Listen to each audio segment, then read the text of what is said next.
Alright, so today we're going to solve word problems involving exponential equations, could be logarithmic equations.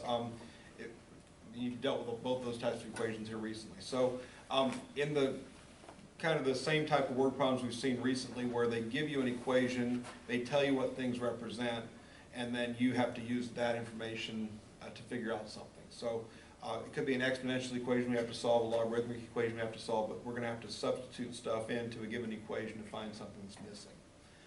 In this particular problem, the equation a equals 4 times 1.8 to the t power. So that's just a basic exponential structure. We have 1.8 to some t power times 4 is equal to a.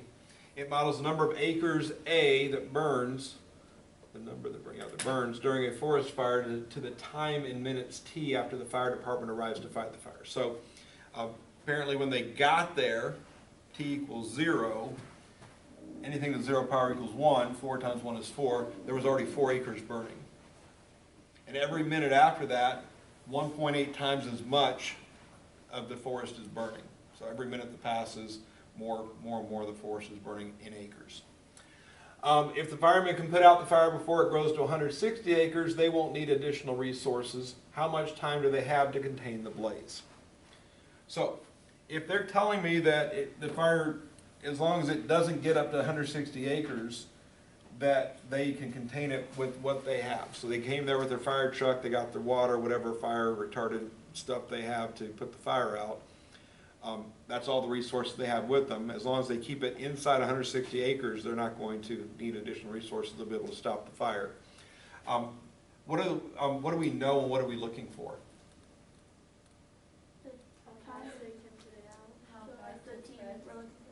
So we're looking for t, the time it takes to put it out, and we're given a, the amount of acres, right? So they're telling us 160 acres, and a is representing the number of acres, right? And then the question says, how much time do they have? They're asking us to find out what the time is. So if we replace in the problem a with 160, not yet. Okay, so the first thing we're going to do is we're going to take the equation as it's written, not messing with it whatsoever, and we're just going to replace what we know into the equation to create some structure. Okay, so again, they're going to give you an equation, you're going to replace something into the equation to create an equation that has a solvable problem, so only one variable in it. Then it's up to us to establish, based on the structure of the equation, how to solve it. And what we learned about exponential functions in the last several sections is if I have something to a power, such as this, I want to get that all by itself, isolated with nothing attached to it. I don't want anything added, subtracted, multiplied, or divided to that object in order to solve.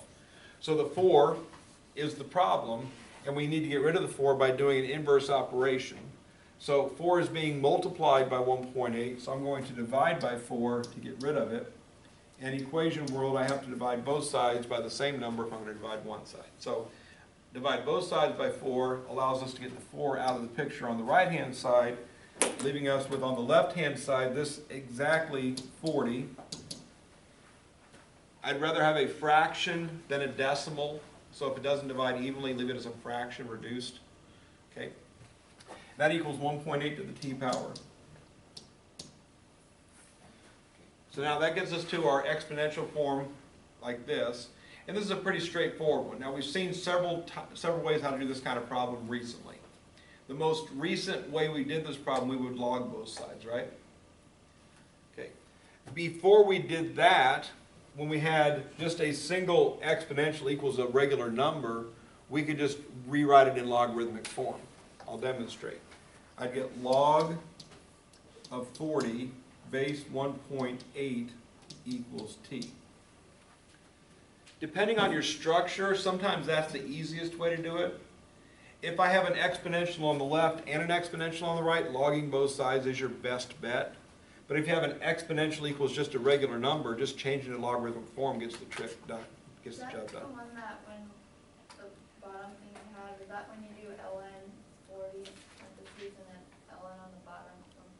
Perfect, yep. So we, Alicia just noticed that this is the wrong base. Our calculator doesn't do base 1.8, it only does base e and base 10. So when we get to this answer, which that's the right answer, but it's not a number, Okay, firefighters, you have exactly log of 40 to the base 1.8 power minutes to put this out, right? That's not helpful, right? They'd rather get like, you have 3 minutes, 10 minutes, whatever minutes, right? So, we're gonna get T equals natural log of 40 over natural log of 1.8. So if I grab my calculator then and type it in, and when I type it in, it's ln 40, again, you must in parentheses to tell the calculator, I don't want to log anything else but 40, then divided by, and then natural log of 1.8 in parentheses. Remember, when you change your base, you can also do log base 10. I could have done log base 10 of 40 in parentheses divided by log base 10 of 1.8.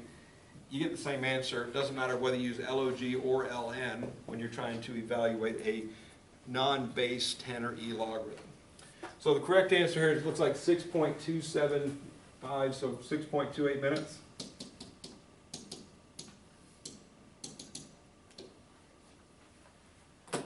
Firefighters have exactly or approximately 6.28 minutes here to control the fire, or else they'll need additional resources. But again, equation given, information about the equation given, and then find something. So first, substitute what you know, and then look and see what the problem looks like to establish how in the world am I supposed to solve this equation, using what technique, and so on.